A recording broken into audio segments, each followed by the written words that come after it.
नमस्कार। यह है फलक की कहानियों का अद्भुत संसार। किस्सा कहानी। कहानियां कुछ बड़ी, कुछ छोटी, कुछ मनोरंजक व कुछ डराती सी, लेकिन कहानियां कुछ महसूस कराती सी।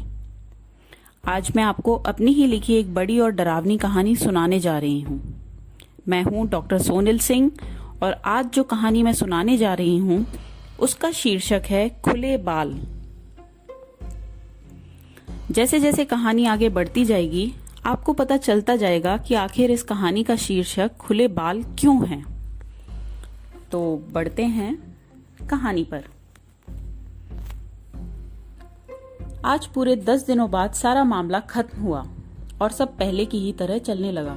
रोज के नियम, खाना, प्रार्थना, आना जाना हो या कहीं बाहर रुकना हो, कोई बदलाव नहीं, कोई नया नियम नहीं। Shivi girls hostel.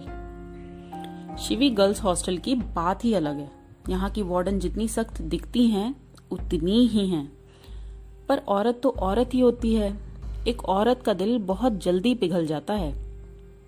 कोई नाम नहीं जानता उनका, बस सब वार्डन मैडम ही कहते हैं।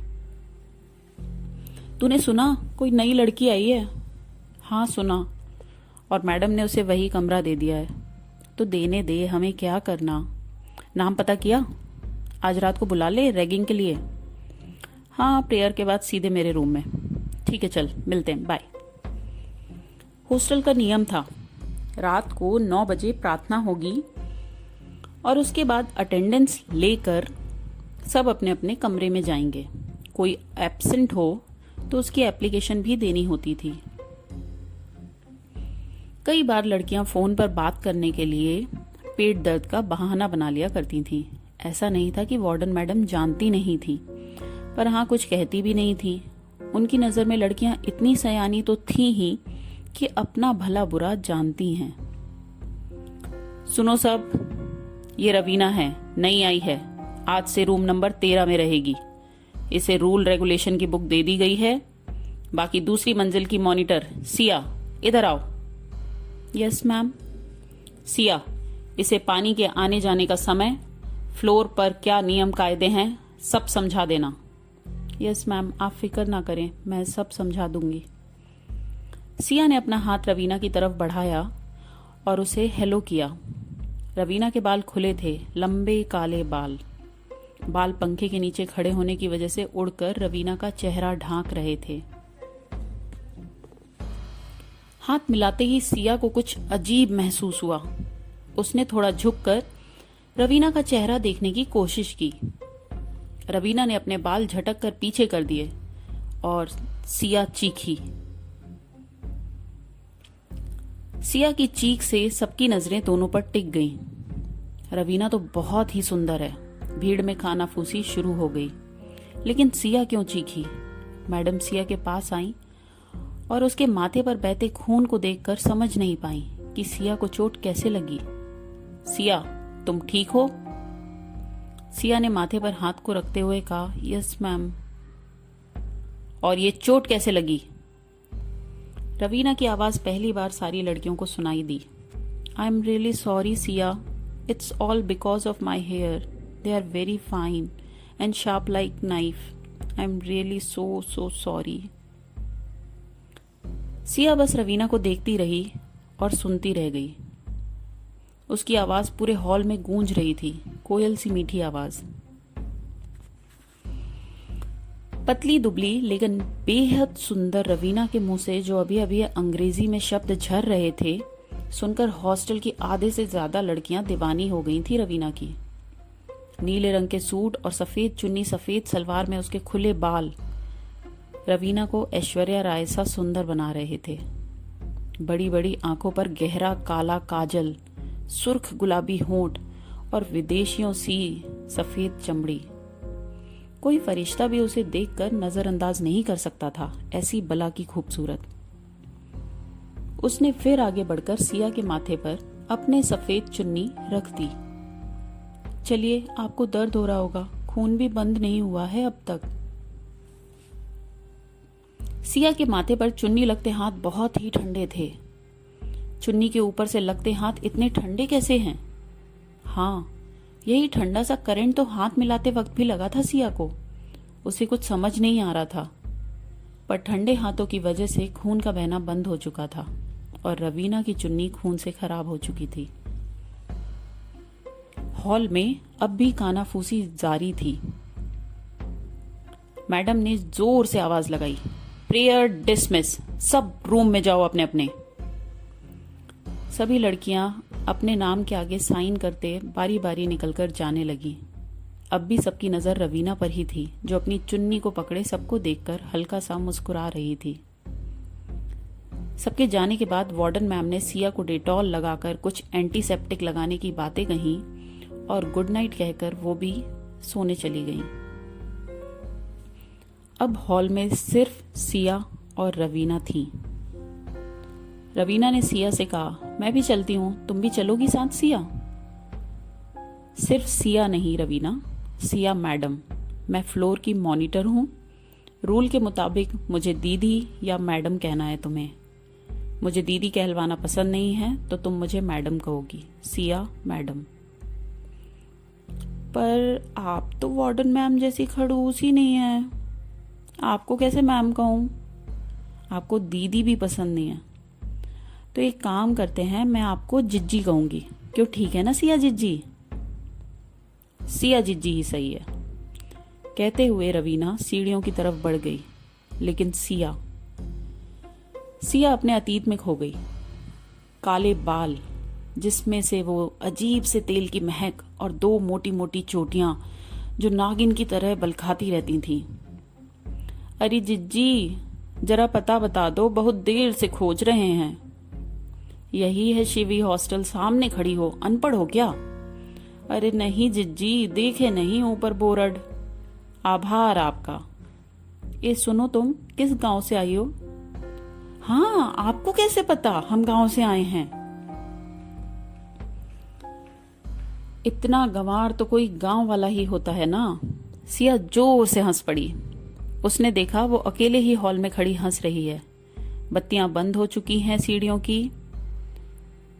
मुझे क्या हो गया है? मैं कितनी देर से यहाँ खड़ी हूँ? अब तक तो सब मेरे कमरे पर उस रवीना को लेकर भी आ गए होंगे। जल्दी चल सिया। बड़बड़ाती सिया अपने कमरे के लिए सीढ़ियों की तरफ बढ़ गई। ऊपर कमरे का नजारा देख सिया का खून खौल गया। ये सब क्या है? अरे जिज्जी, आप आ गई? निकलो सब मेरे कमरे से। सिया को सहन नहीं हुआ। उसने जब रवीना को अपने ही पलंग पे उसके ही जैसे बैठकर और लड़कियों से वही कराते देखा जो आज तक वो कराती आई है। केवल 2 कपड़ों में नाचना है, समझी गंवार? पर जिज्जी 2 कपड़ों में? जिज्जी ऐसे ना करो। चलो चलो जल्दी, टाइम खोटी मत करो। देर की तो 2 की जगह 1 हो जाएगा। हम आते हैं जिज्जी, 2 कपड़ों में ही आते हैं। वीणा निकलकर अपने रूम में गई और सिर्फ सलवार कुर्ते में आ गई, अपने अंदरूनी कपड़े उतारकर। जिज्जी, हम 2 कपड़ों में ही हैं। हमने अंदर के कपड़े उतार दिए। शानी बन रही है, मुझसे शान पट्टी। उतार दो इसको सारे कपड़े, अभी के अभी। कंधे पर किसी ने हाथ रखा और सिया चौंक गई। अरे जिज्जी, क्या हो गया है आपको? कोयल सी आवाज में फिर वही रवीना, लेकिन अभी तो यहाँ वीणा थी। सिया का सिर जोरों से घूमने लगा। मैंने कहा तुम्हें जिज्जी कहने, आइंदा अब ये शब्द बोलना नहीं। अरे गुस्सा ना हो जीजी, आप कहेंगी तो अब नहीं कहेंगे, पर फिर आप ही बताइए क्या कहें। सिया कह लो, मैडम नहीं कहना तो, लेकिन जिज्जी बेस्ट है। कहा ना तुम्हें। कहकर जैसे ही सिया पलटी, उसे रवीना की परछाई भी नहीं दिखाई दी। ऐसे कैसे इतनी जल्दी कोई गायब हो सकता है? हवा को जाने आने में भी समय लगता है, लेकिन वो तो गायब थी। एक सेकंड नहीं, उससे भी कम समय पहले ही तो उसने कहा। अपना सिर पकड़कर सिया बैठ गई और आंखें बंद करते हुए फिर वही आवाज आई, सिया जिज्जी, आप तो बचा लोगी ना? आप तो जानती हो हमने कुछ भी नहीं किया। आप तो हमारी बड़ी जिज्जी जैसी ही हो ना? जिज्जी, हम कुछ नहीं किए, सच में जिज्जी, सच में। लीजिए, बाम लगा लीजिए। आवाज से सिया का सिर अचानक ऊपर उठा और नस खिंच जाने से गर्दन अटक गई। एक कराह से उसने अपनी ना मुड़ती गर्दन को सिर के साथ ही घुमाया। देखा सामने फिर रवीना थी, हाथ में बाम की शीशी लिए। हमको नहीं लगाना, तुम जाओ यहाँ से। आप नाराज लग रही हैं हमसे, कोई गलती हुई है क्या हमसे? तुम जाओ रवीना प्लीज, अभी मुझे कोई बात नहीं करनी किसी से। जब से आई हो तब से सिर का दर्द बन गई हो।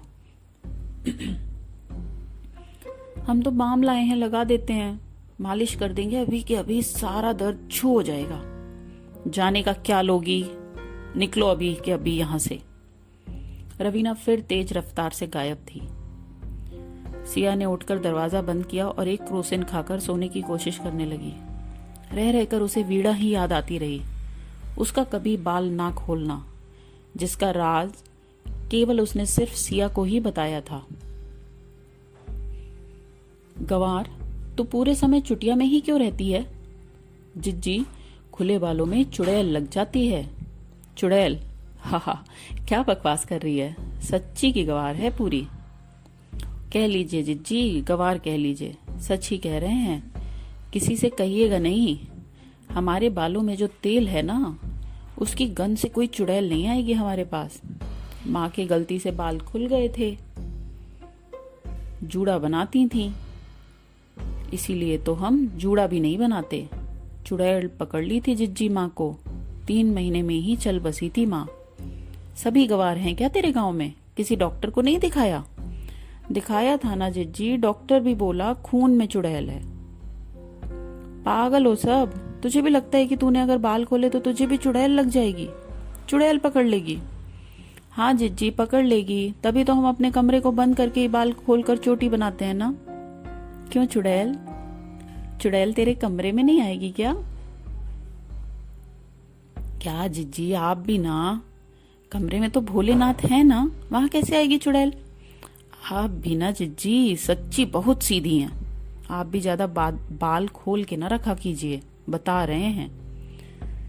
वीणा झल्ली भी है और पूरी की पूरी गंवार भी। अतीत में खोई सिया की कब नींद लगी वो खुद भी नहीं जानती। आपने तो मुझे नहीं बचाया जिज्जी, आपकी गंवार को सच्ची चुड़ैल लग गई। देखो, आपकी बात मानकर गलती की थी ना जिज्जी, आपने मुझे अकेला छोड़ दिया। क्यों छोड़ दिया जिज्जी? अपने सामने वीणा को देख सिया के पसीने छूट गए, वो पसीने से तरबतर हो गई। ये सच नहीं हो सकता, मैं जरूर सपना देख रही हूँ। हाँ, मैं सपना देख रही हूँ। जिज्जी, ये सपना नहीं है। इतना कहते ही वीणा के चेहरे ने पिघलना शुरू कर दिया।